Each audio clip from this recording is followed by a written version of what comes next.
Okay, okay guys, i-demo ko ngayon yung ginawa kong ETS na gamit yung magnetic contactor.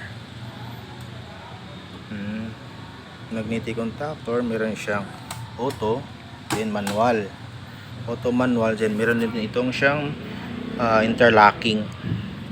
Try natin yung ginawa ko. Wala kasi tayo dun sa ang mali ko rin kasi dito ang lalaki ng ginamit ko na wire duct or yung kinatawag natin na cable tray, kaya medyo naano tayo sa space. So magbisaya tayo karon. Mag-sample tayo guys. Ngayon lagyan natin sa auto, so ngayon naka-on kasi yung natin, yung sa grid, yung source sa electric cooperative na supply. So ngayon umila yung sa normal power. So ngayon kasi naka-auto yun lahat, nakaset sa auto. Ito yung sa generator, ito sa emergency, tsaka ito rin yung sa normal power. So ngayon kahit anong gawin natin dyan, ayaw kasi meron yung mga interlocking. So ngayon, kung walang power yung grid, yung tinatawag natin sa cooperative, so mamamatay. Then example, i-off na natin yung sa generator kasi tsaka yan siya masusuplayan pag andan na yung generator. Wait lang Okay, pagpatuloy natin yung naputol na video natin. So ngayon nasa normal power tayo. Okay, so kahit anong gawin natin dyan, mayroon sa interlocking. Ito sa emergency power yan kasi naka-auto tayo, auto position, auto mode tayo. Sige, okay. Ayun, nawalan yung nawala ng supply yung cooperative natin. Naka-off yung natin sa standby generator na supply. So saka na yan sa magsusuplayan pag gagana na yung generator natin. So ngayon, pag ito pala yung remote papuntang generator. Dito yung mag-switch papuntang generator para gagana yung generator natin. So ngayon patay natin kasi example lang, assume natin na wala ng supply yung cooperative. Okay, ngayon ito ba yung unlicol na TM ito? Oo. Ito. Pwede ito? Oo. Ito? Oh, yan. 3 days? So lumipat na sa ETS, sa ETS rather, sa sa generator natin sa emergency power. Yan siya. So kahit anong gawin na rin natin dito sa control ng normal power, hindi siya pa-function kasi naka-auto mode tayo. Okay? So ngayon, pag bumalik na si normal power natin, yung sa grid. So ngayon, okay, babalik natin. Okay. Pak. Di ba? So lumipat na siya.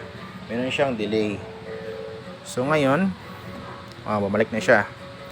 So ituturo ko rin yung sa manual natin, manual mode. Pwede natin gawin ito 1 second lang para balik agad, or 1.5 second, or pwede din 2 para meron siyang delay, meron siyang pagitan sa dalawa.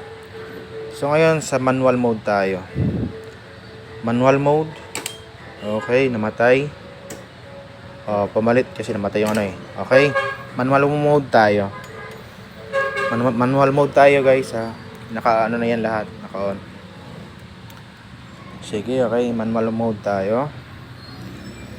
Sa normal power, pwede natin ito paganahin manual.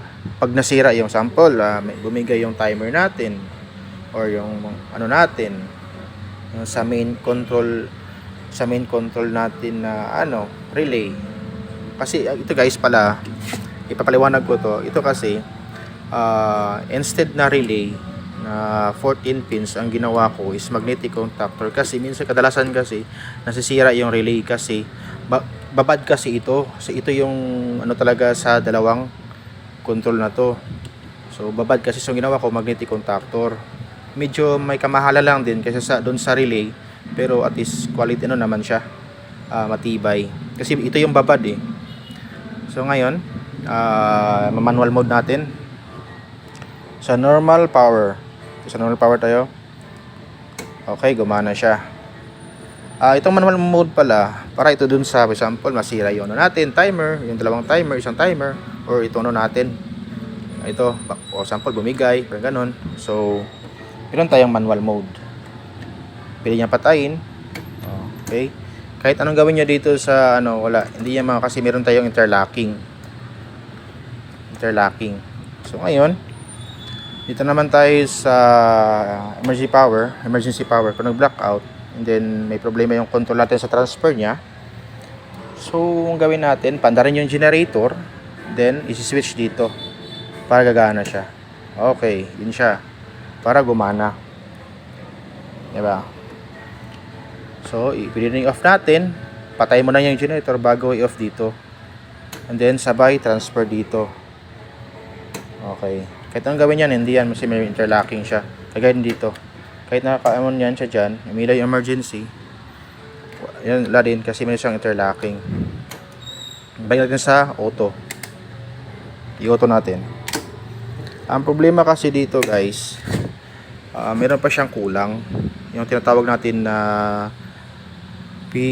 phase failure relay. Wala pa ako nun kasi kulang pa nga. Hindi pa ito na ano. Yun na lang kulang. Ang purpose kasi nun is for protection dun sa phasing failure. Once na yung tatlong phase yung supply natin. So, sample, wala yung C2, at least hindi gagana itong control na to. So, ang gagana dito is yung sa generator mode. Kung naka-auto mode dito. Yung dalawa na yan, kung naka-auto mode yan. So, yun ang kulang ko. Phase failure relay kasi naghahanap ako nun kasi kailangan yung brand na yun is Anli, or kasi medyo may kamahalan kasi itong Anli sa yung Omron. Medyo expensive kasi, so medyo hanap pa tayo ng ano nun, mapagbibilhan. So kaya yun lang, at least meron kayong natutunan sa video na to. Yan lang guys, so bye bye.